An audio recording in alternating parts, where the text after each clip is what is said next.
Good morning बच्चों। आज के वीडियो में हम बात करते हैं electric potential due to an electric dipole at any point. देखिए, विद्युत द्विध्रुव के कारण हमने उसके अक्ष पर विभव निकाल दिया, उसके निरक्ष पर विभव निकाल दिया। अब हम बात करते हैं किसी भी बिंदु पर, यानी वो जिस पॉइंट पर हम विद्युत विभव निकालना चाहते हैं वो कहीं भी हो सकता है, उसके लिए फॉर्मूला हमें ड्राइव करना है। मान लीजिए ये कोई विद्युत द्विध्रुव है ए बी, जिस पर एक माइनस क्यू और एक साइड में प्लस क्यू आवेश रखा हुआ है। नाम ए बी दे देंगे और इसके मिड पॉइंट ओ से आर डिस्टेंस पर, और ये जो डिस्टेंस ले रहे हो आप, ये यहां से थीटा एंगल पर लेके चल रहे हैं हम, क्योंकि पॉइंट कहीं भी हो सकता है। तो थीटा एंगल बनाते हुए आर डिस्टेंस पर ये कोई पॉइंट है पी, और इस पॉइंट पी पे आपको V निकालना है, पोटेंशियल निकालना है, इसको हमें कैलकुलेट करना है। अगर हम इसको नाम दे रहे हैं ए बी, इसका मतलब सिंपल सा कॉन्सेप्ट है, क्योंकि अगर हमारा कहीं बिंदु आवेश होता है Q और उससे R दूरी पर V निकालना है, तो V का फॉर्मूला होता है K और Q अपॉन R। इसका मतलब यहाँ दो आवेश है, एक माइनस और एक प्लस। एक बार माइनस से निकालेंगे, एक बार प्लस से निकालेंगे, बड़ा सिंपल सा। इसका मतलब जब माइनस से निकालेंगे तो हमें कौन सी डिस्टेंस चाहिएगी, AP। इसका मतलब इस AP को मिला लेते हैं, और जब प्लस से निकालेंगे तो कौन सी डिस्टेंस चाहिएगी, BP। इस BP को मिला देते हैं। अब देखिए, वास्तव में यहाँ फिजिक्स का काम बहुत ज्यादा नहीं है। फिजिक्स का तो बस इतना ही काम है कि एक बार इससे निकालो, एक बार इससे निकालो, और दोनों विभवों को, दोनों पोटेंशियलों को आपस में कर दो ऐड। अब यहाँ जो काम रह जाता है, एक तो AP की डिस्टेंस को निकालना, एक BP की डिस्टेंस को निकालना, यानी AP और BP को मेजर करने का काम रह जाता है, जो कि ज्योमेट्री का काम है। ठीक है ना? तो फिजिक्स कम है, ज्योमेट्री ज्यादा है, तो इस चीज को हमें समझना है। अब हम क्या करते हैं, इसके लिए AP और BP की डिस्टेंस निकालने के लिए हम क्या करते हैं, जो डायपोल लिया था भाई वो 2L था, तो आधा ये L हो गया, इधर ये भी L हो गया, ये यहां से यहां तक की डिस्टेंस R है। हमने क्या किया, इस O से इस लाइन को आगे की तरफ बढ़ाया, जैसे है उसी डायरेक्शन में उसको बढ़ा लिया, आगे की ओर बढ़ाने कर A से इस पर परपेंडिकुलर खींच दिया, ये 90 डिग्री का एंगल बनाते हुए परपेंडिकुलर खींच दिया, और एक B से इस पे परपेंडिकुलर खींच दिया, नाम दे दिया मान लो M, और इधर दे दिया N। तो हमने इस OP लाइन को आगे बढ़ाते हुए A से परपेंडिकुलर डाल दिया और B से परपेंडिकुलर डाल दिया। अब यहां पर जो हम कॉन्सेप्ट का यूज करेंगे, देखिए ये एंगल थीटा है, तो ये वाला एंगल भी क्या होगा, थीटा होगा। और इन दोनों छोटे छोटे ट्राइंगलों में अगर हम बात करें कि मान लो हमें जरूरत पड़ जाए कि भाई OM की और ON की, तो इन ट्राइंगल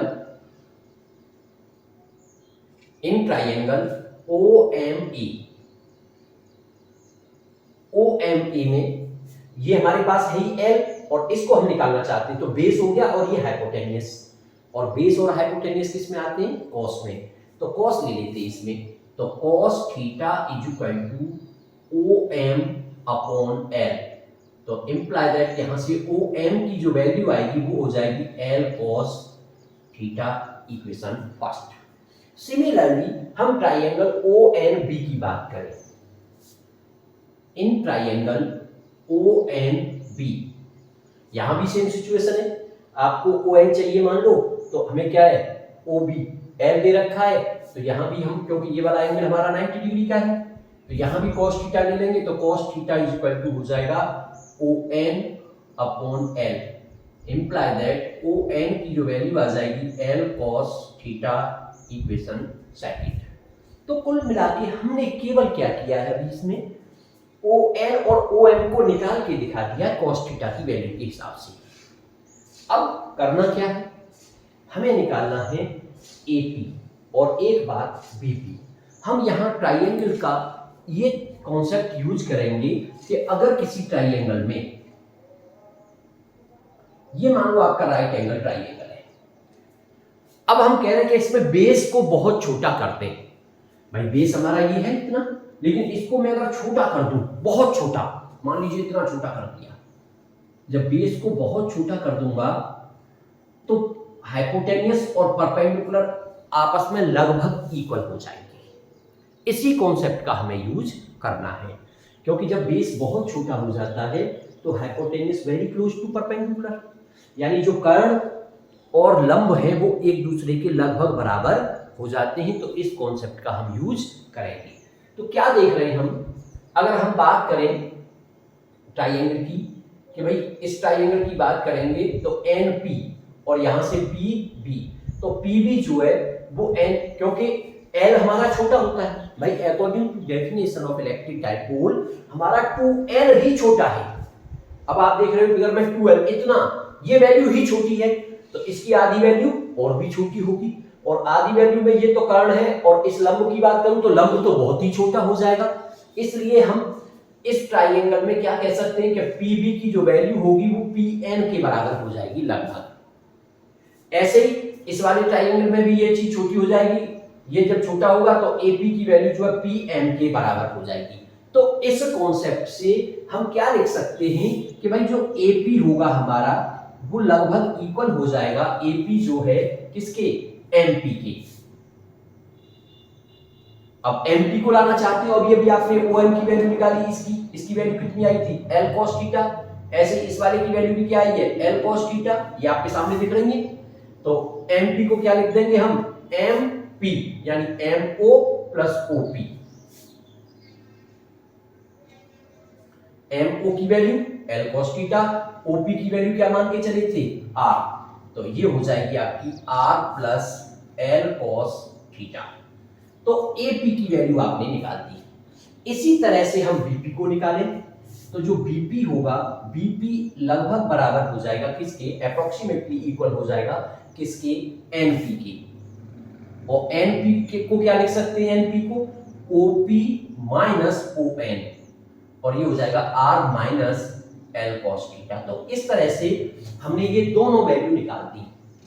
तो जो इस डेरिवेशन में जो प्रॉब्लम वाली बात थी वो बस इतनी थी, इनकी वैल्यू निकालने वाली बात। बाकी बड़ा सिंपल, एक बार प्लस आर इसकी वजह से निकालो, एक बार माइनस आर इसकी वजह से निकालो।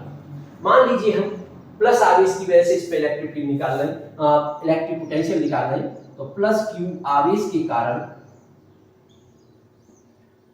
आप चाहें जिसकी वजह से पहले निकाल सकते हो, ऐसा जरूरी नहीं होता कि प्लस की वजह से हम पहले निकालें।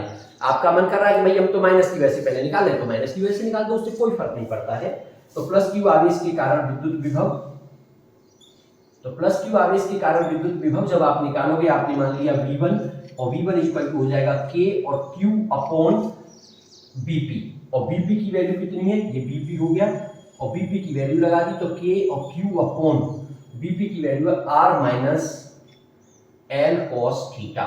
इक्वेशन फर्स्ट और सेकंड यहां मान रखें तो कोई बात नहीं है, इसको थर्ड मान लेना। फिर अब हम माइनस क्यू आवेश की बात करते हैं, तो माइनस क्यू आवेश के कारण,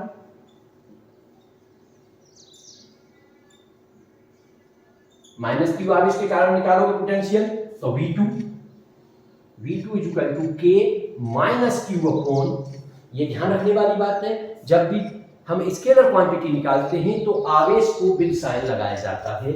तो अब माइनस क्यू अपॉन एपी, और एपी की वैल्यू आप निकाल चुके हो R plus L cos theta, equation 4। अब टोटल पोटेंशियल की बात करें, तो total potential V is equal to V1 plus V2। V1 की वैल्यू लगा दो, V2 की वैल्यू लगा दो, तो ये आपका V is equal to K और Q upon R minus L cos theta. इधर देखिए ये माइनस है यहाँ, तो माइनस में आ जाएगा ये, तो जब इसकी वैल्यू वहां पुट होगी तो वो माइनस में आ जाएगा, तो माइनस साइन को पहले लिख दिया, और K और Q upon R plus L cos theta. जो चीज कॉमन दिख रही है कॉमन ले लो, V is equal to K, Q को कॉमन ले दिया, 1 upon R minus L cos theta minus 1 upon R plus L cos theta. जो एलसीएम आ सकता है एलसीएम ले लो, तो एलसीएम देखो r minus L cos theta r plus L cos theta, इसका मतलब एक ब्रैकेट में a प्लस बी और दूसरे ब्रैकेट में a माइनस बी, यानी a square minus v square, तो v equal to K Q और ये हो गया R square minus L square cos square theta. अब एलसीएम जब ये लोगे तो ये इधर आ जाएगा, तो R plus L cos theta और माइनस में आर आ जाएगा और प्लस का एल कॉस थीटा हो जाएगा। आर से आर कैंसिल आउट, ये आपका v equal to K Q और ये हो जाएगा एल कॉस थीटा और L cos theta 2l cos theta upon R square minus L square cos square theta. अब q इंटू 2l, इस चीज को आप जानते हो पहले से, q इंटू 2l क्या होता है भाई? q into 2l, q into 2l equal to होता है p, इलेक्ट्रिक डाइपोल मोमेंट, विद्युत द्विध्रुव आघूर्ण। इसका मतलब v इक्वल टू k और इसको लिख देंगे p cos theta upon r square minus l square cos square theta. तो इस तरह से ये आपका v का फॉर्मूला ड्राइव होकर के आ गया। लेकिन इस फॉर्मूले को हम तभी यूज करते हैं जब l की वैल्यू बहुत ज्यादा r के कंपैरिजन में छोटी नहीं है। लेकिन according to definition of electric dipole moment भाई वो तो ये कहता है l छोटा होता है। जब l छोटा होगा तो r स्क्वायर के कंपैरिजन में l स्क्वायर भी छोटा हो जाएगा। अब आई बात cos की। भाई देखो cos की जो मैक्सिमम वैल्यू होती है वो 1 होती है और l जब हमारा बहुत छोटा है और 1 का मल्टीप्लाई करेंगे तो वो छोटी वैल्यू ही रह जाएगी। इसका मतलब हम कह सकते हैं कि l square cos square theta is very very less than r square. Okay भाई जब l छोटा होगा तो l स्क्वायर छोटा हो जाएगा, cos कभी 1 से ज्यादा होता नहीं है, इसलिए l square cos square theta दोनों ही छोटे हो जाएंगे r स्क्वायर के कंपैरिजन में। तो v इक्वल टू हमारा आ जाएगा k और p cos theta upon r square. तो इस तरह से ये फॉर्मूला हमारा निकल करके आ गया। अगर आप इसको थोड़ा सा वेक्टर फॉर्मेट के रूप में लिखना चाहते हैं तो देखिए अब यहाँ हम देखते हैं कि v क्या है, p क्या है। तो माइनस से प्लस की तरफ ये वेक्टर p होता है और r वेक्टर ये आपका r वेक्टर है, इधर मैं यूनिट वेक्टर चाहूं तो r कैप मान लूं। अब मैं वेक्टर p और r कैप का डॉट प्रोडक्ट निकालूं, यानी मैं अलग से सॉल्व कर रहा हूं vector p dot r cap. तो p डॉट r कैप क्या होना चाहिए? a dot p a b cos theta, लेकिन एक यूनिट वेक्टर है तो p और यूनिट वेक्टर का मैग्नीट्यूड होता है 1, तो इंटू 1 और इंटू cos थीटा, क्योंकि इनके बीच का एंगल क्या है?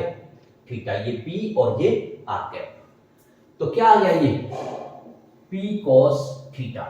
तो p cos थीटा की वैल्यू को हम और चाहे तो क्या लिख सकते हैं? p dot r cap. इसका मतलब अगर हम चाहे तो इसे लिख सकते हैं v इक्वल टू k और p dot r cap upon r square.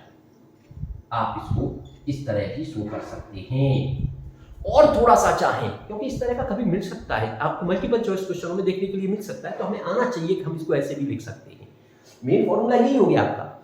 दूसरी बात, मान लीजिए आप वेक्टर r कैप यानी यूनिट वेक्टर r कैप जो होता है वो होता है वेक्टर r अपॉन r, तो उसके टर्म में लिखोगे तो फिर v इक्वल टू k और vector p dot r upon ये r और नीचे आएगा तो ये हो जाएगा r क्यूब। और साथ ही साथ हमें यहां से ये भी दिख रहा है कि v is proportional 1 upon r square. तो अब हमें इस टॉपिक को अच्छी तरह से समझ लेना है। अगर हम कंडीशंस चेक करना चाहते हैं, मान लीजिए हमने जो पहले दो फॉर्मूले ड्राइव किए थे उनकी कंडीशंस को चेक करना है हमें कि ये पॉइंट हमारा, मान लीजिए हम कह रहे हैं कि भाई ये पॉइंट हमारा इसके एक्सिस पर होता, तो जब एक्सिस पर होता ये पॉइंट इधर आ जाता तो ये एंगल तो क्या हो जाता? 0 डिग्री। तो कंडीशन की बात करें तो पहला पॉइंट, यदि पॉइंट P एक्सिस पर है, तो जब पॉइंट P एक्सिस पर होगा, if point P lie on the axis, तो थीटा इक्वल टू हो जाएगा 0 डिग्री। और थीटा की वैल्यू जब 0 डिग्री हो जाएगी तो v इक्वल टू आ जाएगा k और p अपॉन r स्क्वायर। और आपको ध्यान है कल जब हमने डेरिवेशन कराया था एक्सिस के लिए तो वो यही आया था। दूसरा पॉइंट, अगर हम इक्वेटर की बात कर रहे हैं, मान लो ये पॉइंट P इसकी इक्वेटोरियल लाइन पे होगा तो थीटा क्या हो जाएगा? 90 डिग्री। तो एट इक्वेटर, तो इक्वेटर की बात करेंगे तो थीटा इक्वल टू 90 डिग्री। तो उस केस में v इक्वल टू, अब v इक्वल टू क्या हो जाएगा भाई? cos 90 की वैल्यू 0, तो v इक्वल टू 0। और आपको ध्यान भी है अच्छी तरह से कि जब हमने कल इक्वेटर पर पोटेंशियल निकाला था तो वो 0 निकल करके आया था। तो इस तरह से हमने इलेक्ट्रिक पोटेंशियल कैलकुलेट कर लिया कहाँ पर, किसी भी पॉइंट पर, एनी पॉइंट पर, तो इसको ध्यान रखेंगे। Thank you.